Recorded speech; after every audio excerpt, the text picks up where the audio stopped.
विकसित भारत संकल्प यात्रा कार्यक्रम का हुआ आयोजन। खबर उत्तर प्रदेश के जनपद बरेली से है। विकास खंड भतपुरा की ग्राम पंचायत गजराजपुर एवं चौखंडी में विकसित भारत संकल्प यात्रा कार्यक्रम का आयोजन किया गया। कार्यक्रम के मुख्य अतिथि सांसद संतोष गंगवार एवं विधायक डॉक्टर MP आर्या ने मां सरस्वती के समक्ष दीप प्रज्वलित कर कार्यक्रम का शुभारंभ किया। बच्चों ने स्वागत गीत पर नृत्य कर अतिथियों का पुष्प वर्षा कर स्वागत किया। कार्यक्रम में वरिष्ठ भाजपा नेता भुजेंद्र गंगवार, ब्लॉक प्रमुख प्रतिनिधि रवि शंकर गंगवार, वीडियो भगवान दास वर्मा सहित अन्य जनप्रतिनिधि, जनता जनार्दन तथा अधिकारी मौजूद रहे।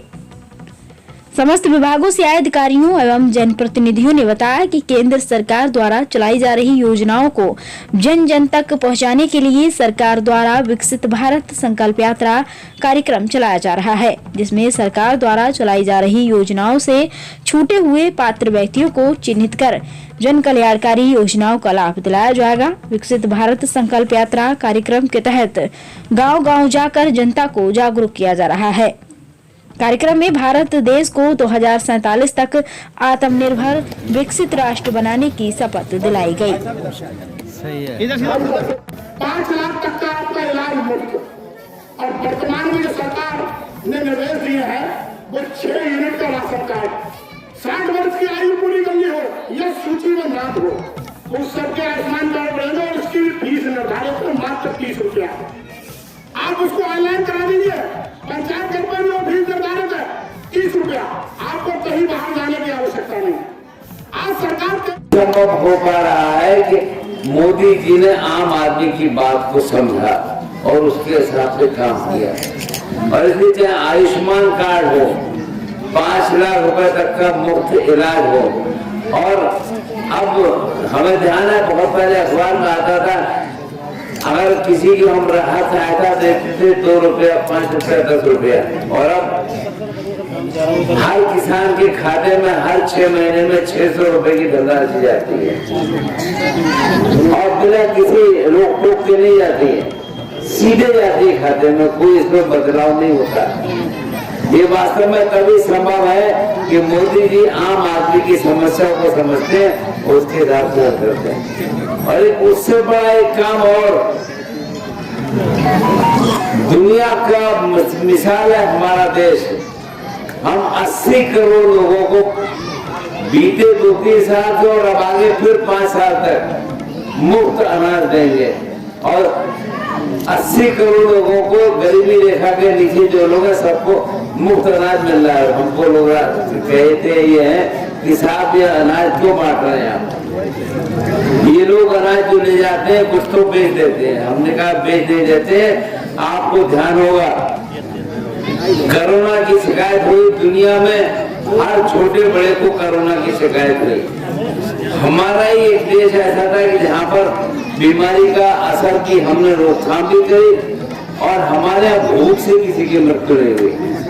हम जो मुफ्त अनाज दे रहे थे उसका असर ये हुआ कि मुफ्त में अनाज देने की वजह से हर आदमी को, जहाँ लोगों की नौकरी चलेगी, सारे काम हो गए, सबको खाने पीने को मिला। ये वास्तव में तभी संभव है कि मोदी जी ने दूरदर्शिता दिखाई और हर आम आदमी की चिंता की।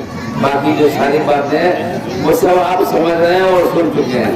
और आज हम सब लोग इसलिए बैठे हैं कि हमारी सरकार ने पिछले 9 साढ़े 9 साल में जो कुछ किया है उसके बारे में अगर कोई आपकी शिकायत है, कोई आपका सुझाव है, अगर आप हमको बताएंगे तो हम आदरणीय प्रधानमंत्री जी और उत्तर प्रदेश के मुख्यमंत्री को पहुंचाने का काम करेंगे। आज जिम्मेदारी जवाबदेही इसी बात की है, तो हम सीधे आपसे बात करें और हमसे कोई शिकायत है तो आप हमको बताएं, हम जिससे उसका हल करें। और आज इसी बात को लेकर अभी हम 3 स्थानों पर होकर आ रहे हैं, और आज सुबह हमारे उत्तर प्रदेश के उप मुख्यमंत्री भी आए हुए थे, उनकी भी रिठौरा में एक बड़ी सभा हुई थी।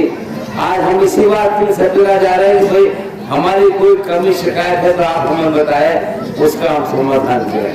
देश में परिवर्तन हो रहा है, उस परिवर्तन के साथ हम अपने देश को आगे बढ़ाना चाहते हैं और बच्चों के लिए भी सही दिशा ले जाने की दिशा में काम करना चाहते हैं। और इसीलिए यहाँ पर आपके पास आए आप अपने सुख दुख की बात हमको बताएं।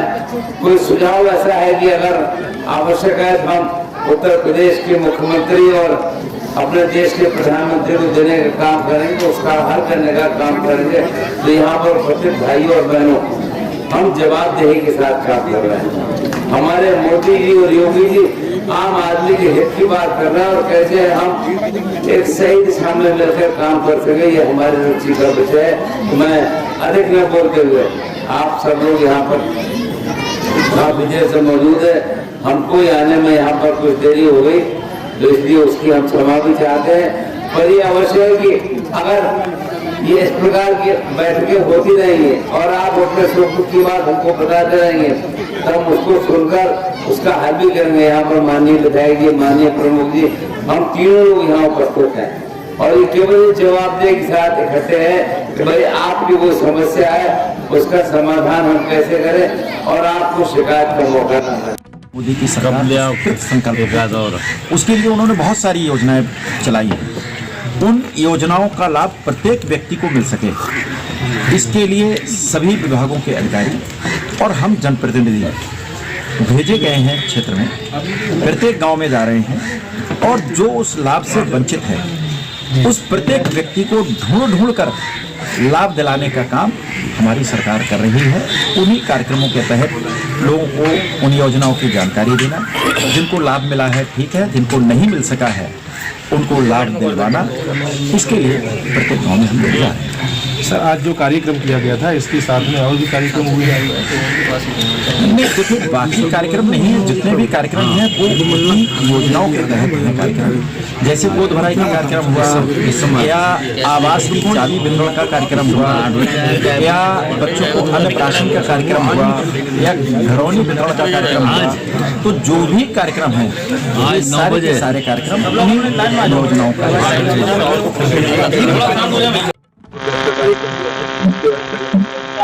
पूरे एक महीने से पूरे देश में सभी स्थानों पर